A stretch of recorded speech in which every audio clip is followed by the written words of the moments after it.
There's no discharge in the war. This week on Talking About the Movies, Danny Boyle and Alex Garland returned 22 years after the original 28 Days Later to give us the long-awaited sequel 28 Years Later. And let me just tell you folks, there's going to be a lot of polarizing opinions on this movie because, the first half's pretty good. Second half, we'll delve into it. 28 Years Later, plus... It's really happening! We search the universe for the dreamers and stargazers like you. This is awesome! Are you gonna eat me? What? Ew. Oh, no. My name's Elio. Well, what's your name? No one's ever asked me my name before. I'm Glorden. It's hard to believe that a Disney Pixar movie is not the big blockbuster draw for the weekend, but sadly that's the case with Elio, so I guess that means the movie's terrible, right? Well, let's just say that this week's going to have a lot of interesting conversations about the two movies we have here. A very interesting double feature coming your way next here on Talking About the Movies. And welcome to Talking About the Movies as we continue my 20-year celebration of me covering the biggest new releases of the weekend. This weekend we have a double feature, as you see from the opening there.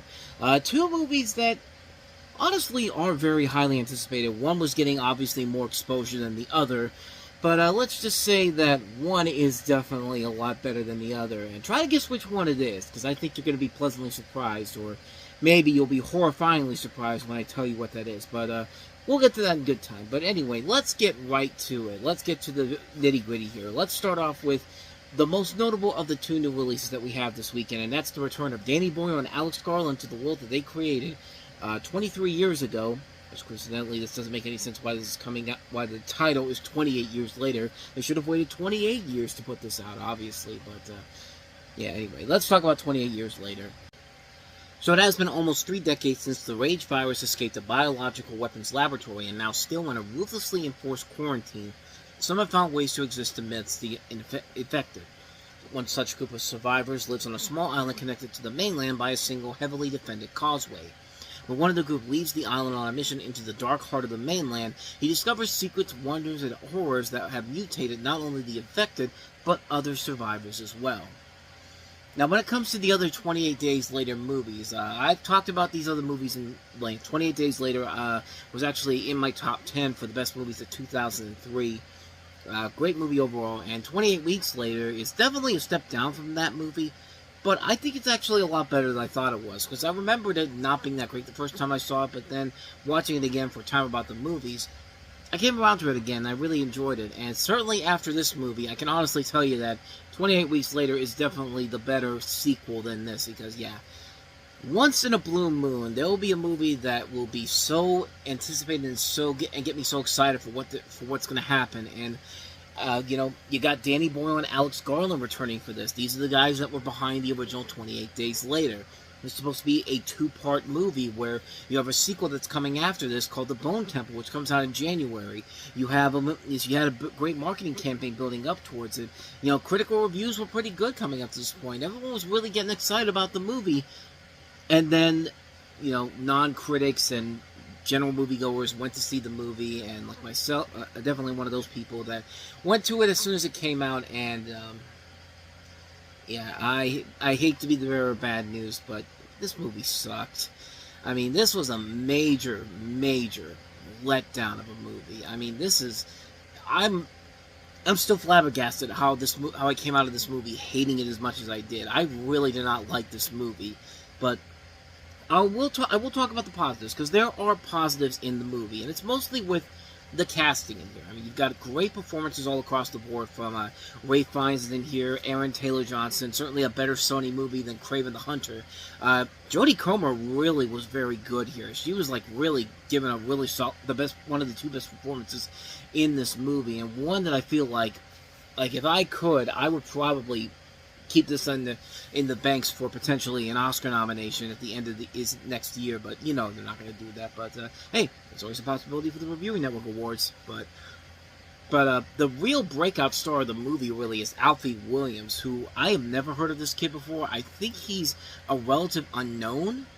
The only thing I see from his filmography here is that he was in the show His Dark Materials, but this is his first real major film role, and kind of like with who was the guy from Sinners? Miles Canton in Sinners, who had never done any big major film roles up to this point. This is this kid's first leading role, and I gotta tell you, man, this kid's on his way to becoming a really damn good actor. If this movie is any indication, he's only 13 years old, and he just knocks it out of the park. And he's the reason why there are so many, why this is one of the stronger elements in the movie. The film on a technical level is very impressive too. Like you see the images out there of how they shot specific scenes. Like they have all these iPhones around this character while they're filming it, and that's really cool stuff overall. And yeah, the visuals can look impressive at times, but what do we always say here on this channel? Visuals don't always make the movie. The story has to come into play here, and considering that it's Danny Boyle and Alex Garland back again, you would think that the story would be a lot better. The script overall would be the best thing about it. And yeah, that's where the movie falls apart. I mean, honestly, I'll give it this. The first half of the movie, I was kind of buying into it. I was just like, okay, this isn't quite what I wanted, but I'm getting invested in here. Plus, this is going to lead into another movie. So hopefully that if the second half can be as good as the first half, I can just come off and say, like, it's good, but it definitely has a lot of flaws to it.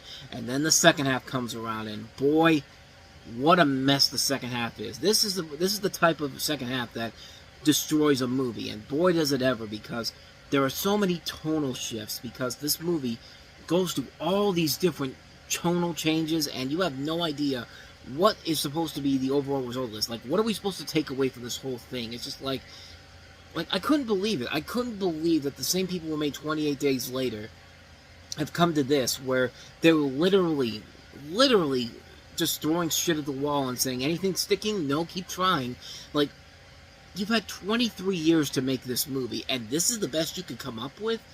And, you know, just when you think that it couldn't insult your intelligence enough, the end of the movie has this twist at the end where, you know, it's supposed to be, I believe, a setup for the next movie, but at the same time, they do something really stupid, and it just made me go like, oh, fuck you. It's just like, you've got to be kidding me. I'm not going to reveal what it is, but it's a twist that is one of the dumbest twists I've ever seen in my entire life. Like, this movie is unbelievable on how bad it just completely falls apart at the seams in the second half. Like, ordinarily, if the second half is bad, it doesn't completely dismantle the movie in general, but in this case, the first half was just getting by, and then the second half just goes completely downhill, just like there's no hope of coming back from it.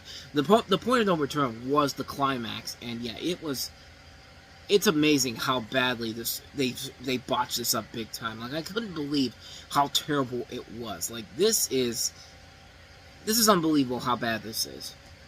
And it doesn't work because it's like the character is based off of somebody in real life who was a beloved icon in the specific area that he was known for. I'm not going to say who it is, but if you know who I'm talking about, you know who I'm talking about. And there are ways to bring this into this movie and add an element to it where it could work, but man, did they botch this up big time. Let me put it this way. There have been movie attempts to try to get the story of this guy's life made, and people who've been trying to do it say they don't want to do it because it's horrifying to even think about doing a movie like that. And for this movie to go deep into that, you better be damn sure that this is going to pay off in the end. But no, this does not pay off at the end at all. It's unbelievable how bad this ending is. Wow, this is rough. This is unbelievably rough on that front, and yeah, it just ruins the movie overall. And here's the thing. With this there's another movie coming out, 28 years later, The Bone Temple, and this is supposed to be another film directed by the person who gave us The Marvels and Candyman, Nia DaCosta. It's Alex Garland writing the script again, so, and we'll have Aaron Taylor Johnson and Ray Fiennes in here, and Cillian Murphy supposedly coming back for this movie too. So my hope is that this movie coming up will fix a lot of the problems with this movie, because man, this thing needs a lot. This thing is unbelievably bad. Like, I could not believe how terrible this is, and this can only be fixed if the next movie explains all the problems here, because they're being shot back to back. So we'll see what happens on that front. But in the meantime, it really saddens me to say this because, yeah, I like Danny Boyle a lot. I've loved a lot of his movies. I love the fact that he can go through different genres and make it work. Like, this is a guy that has done stuff like Trainspotting. He's done teen stuff like The Beach. He did a horror film like this, 28 Days Later. Follows it up with a family film with Millions. His best film overall was Slumdog Millionaire, a Bollywood film, pretty much. He did 127 Hours, Sunshine, Steve Jobs, Yesterday. This is a guy that very rarely misses, but this right here may be the worst thing he's ever done as a director. Like, it's unbelievable how bad this movie was. I could not believe when I came out of it how much I hated it. I mean, I had heard that let me just say this. I've heard reviews saying that it's going to polarize a lot of people. Some people will like the decision they go with. Some people will not. I can certainly tell you that I was not one of those people that liked the changes they made because, man, I felt like they really missed the mark on what they were trying to do here. So bad news, unfortunately, to say that 28 years later could end up honestly being one of the worst movies I've seen this year because it right now is we're at the halfway point of the year. This is definitely in the list of the worst movies of the year because of just the disappointment and just the levels of stupidity that it goes to at the very end. I hate to do this, but sorry, Danny, sorry, Alex. You get a thumbs down from me. You really disappointed me, and you really disappointed a lot of people who were looking forward to this. And yeah, the end results, unfortunately, speak for themselves. Just a missed opportunity on so many levels. And oh, by the way, they say that 28 Weeks Later is not connected to this movie, but when you watch the movie, yeah, it's connected to 28 Weeks Later. Like, it's Dean DeBlas and How to Train Your Dragon again. Oh, it's not a shot-for-shot remake. Sorry, I misread that, but no, it's a shot-for-shot remake. Now let me go ahead and put in 30 minutes of pointless junk that you don't want to add in there, that you don't want in there. Like, we need to talk about some good stuff here. So let's take a little bit of a break, and when we come back, we talk about the movie that you people should be seeing out there, but unfortunately you're not, because this is unfortunately on its way to having the worst opening in Pixar's history, and shame on you people. Shame, shame, shame on you people. We'll talk about Elio coming up after this, so stick around, we'll be right back. It's that magical time of the year. The holidays will soon be upon us. In about 6 months. Yeah, I know, it's only the tail end of June, nearing the start of July, and we just started the summer season, but considering how hot it is outside in most parts of the world, I decided to do something new for this July and watch some of my personal favorite Christmas movies and specials and talk about them. This July on the Reviewing Network, for the first time ever, we'll be taking a look at 31 of my favorite Christmas movies and specials to help you cool down and prepare for the holiday rush before the stores start piling on that rush by next month. No, seriously, don't be surprised when you start seeing Christmas stuff in stores by the end of the month. You know it's going to happen. 31 days in July, 31 Christmas movies and special reviews, hoping to take your mind off the summer heat and prepare you for the winter glow. It's the first ever Reviewing Network Christmas in July special.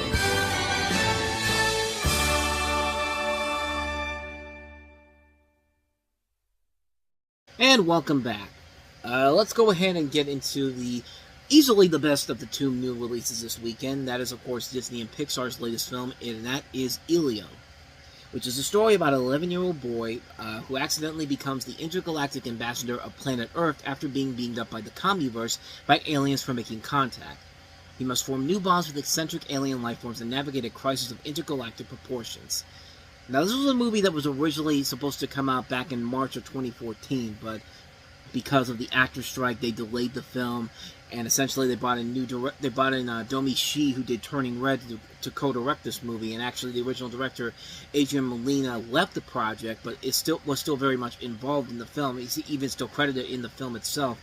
And this is a movie that had a very different tonal shift in the marketing campaign. Like, the early marketing campaign is much different than the one that came after it, and that might have led to one of the reasons why this movie didn't do so well. And I'll be honest, it started off slow for me. Like, I really didn't get fully invested in the character of Elio himself. Like, I never understood never really got the idea of why he wanted to be abducted by aliens so much. What does he think is going to happen with it? Like, this is like the equivalent of saying, I want to be bitten by a wolf and turn into a wolf man. You know kid, that story is not going to end well if you know what I mean. Like, let's just say that some kid's going to be killed. A little kid's going to get killed off because he wanted to become a werewolf so much. Because, yeah, you're going to have to kill him with a silver bullet. But that's kind of like this with this movie. Like, the kid wants to be abducted by aliens so much, he has no idea what he's in for. Because we all know what's going to happen with the aliens when they abduct him and probing. Let's just go with that. But, hey, I don't think the aliens care if it's a kid or if it's kids or adults. They'll do probing no matter what. But, this does not go down that route, obviously, but yeah, like I said, the early part of it, I really wasn't getting into it, but kind of like with Elemental, because Elemental and this are very similar in how the story works, because Elemental started off kind of slow too, but then as the film went on and you went on the journey with the two main characters in that film, that's when the film started to get going. And once this film gets going, once he gets abducted by the aliens and we see this world that he's going to, that's where the movie really does start to come into play, and that's where I think the movie really does shine, because the film overall is a really enjoyable movie. It's not quite one of Pixar's best movies, but it's definitely up there with some of the better animated movies they have done. This is not what I'm trying to say is it's nowhere near Toy Story or Inside Out or WALL-E, like their greatest works of all, but this is definitely in the vein of the really good Pixar movies, the ones that should get more attention, and the ones that got more attention and will eventually go on to have launch their own franchises. And this one, sadly, I don't think is going to do that. But that being said, it's a film that should still be seen because it is a technical achievement. The visuals in this film are absolutely incredible. They do a good job of creating this unique visual world that feels very different from other movies that they've done in space. Like, this doesn't feel like WALL-E space. This feels like a unique stylistic space world where you can see all these interesting alien creations, all these interesting worlds that they live in. This feels legitimately different and new, and that's really where the heart of the film really does come into play here, because you do buy the relationship between Elio and this alien that he becomes friends with. It's like the story overall really is the weak link of the movie, because it's very similar to other buddy movies. Like, it's another, like, you get elements of Toy Story in there, you get elements of a WALL-E, or what's another Pixar buddy movie? Cars, if you want to go. Cars. These two clearly don't know how they're going to get along, but then as the time goes on, they will get along.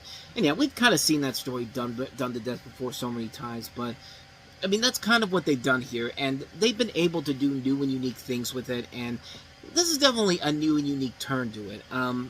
If there's any other real flaws I have with the movie overall, Zoe Saldana playing his aunt kind of feels pointless in here. Like, she really isn't an established character in here.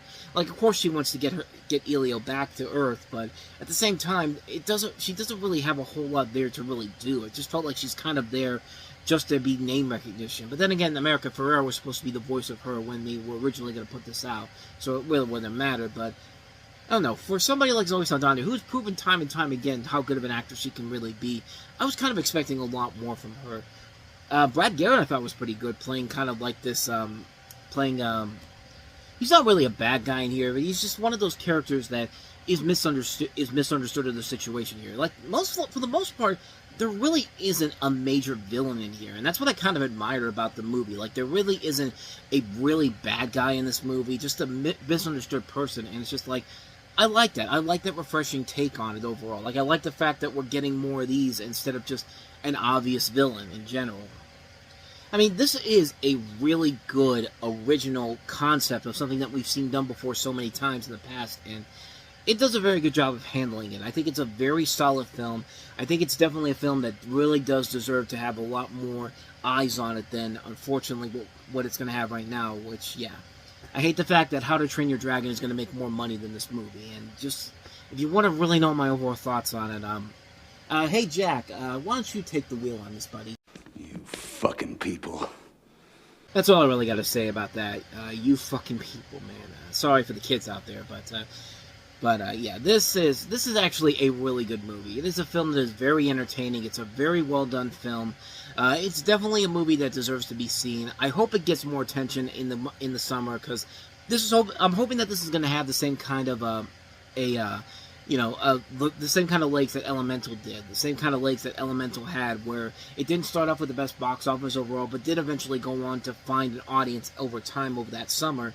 I'm hoping that's going to be the case with this movie, because it is definitely a film that deserves to be seen. It's a very good film, a very solid film that starts off slow, but once it gets going, it really does become something amazing. And honestly, I'm saying it starts off slow, but then again, it's one of those things where it just might take time for me to really appreciate the overall enjoyment of it. I've had this happen with a couple other Pixar movies, Ratatouille was one that I really wasn't a big fan of early on, but then I got invested in as time went on, and I actually liked it more and more. And the same thing happened with Luca. I wasn't really the biggest Luca fan in general early on, but then once a couple years went down the road and I started to really look at it again, it's just like, yeah, I can definitely see why more people really succumb to this, and I feel like that's going to happen with this movie. It's going to take a little bit of time, maybe about 2 or 3 years, and then I'll watch it again. It's just like, okay, maybe I see exactly what they're coming from here. And then, but I don't hate this movie at all. I'm far from it. I think it is a very good movie. I do give it a very good thumbs up. If you're looking for a good, fun, original animated family film that isn't just a live-action remake or just a movie that's based off of a property, and you just want to see Disney and Pixar do what Disney and Pixar do best, Elio is definitely the film to check out. I can't recommend this one enough. It's definitely one that you should seek out there. Seek this movie out. You will not be disappointed by it at all. So yeah, a little bit of disappointment early on in the show, but we did come around to a really good movie in Elio. Hopefully people will come around to it in the summer to come, in the years to come, because it definitely deserves the attention. With all that said, that's going to wrap this episode of talking about the movies up. I almost said time about the movies, but next time around, next week, we take a look at Brad Pitt's newest film, F1, from the director of Top Gun Maverick, and also the sequel to Megan 2.0. So we'll take a look at both of those movies next week on the show. And if you like what you saw here and want to see more videos and reviews, check out my review for the live-action How to Train Your Dragon remake from last week. Also, check out the playlist for some of the other videos we've done. We're about to hit 100 episodes on this show, too, which should happen within the next month. So, it's good times, because we're also going to be hitting 100 on the Reviewing Network Live show coming up in July as well. So, July is looking like a very stacked month, especially with that Christmas in July commercial that you just saw beforehand. But, yeah. Very, very stacked summer here coming up on this channel and all that. But if you did like what you see, like I said, hit that like button, the subscribe button, the notification button. And with all that said, we'll leave you with a look at movies now in theaters and movies coming out on Blu-ray this week. A lot of good titles coming out this week. And then you have the Minecraft movie. So take that for what you will. But with all that said, I'm off. I'll see you guys next time. And thanks for watching this. I hope you enjoyed it. See you next time. Take care.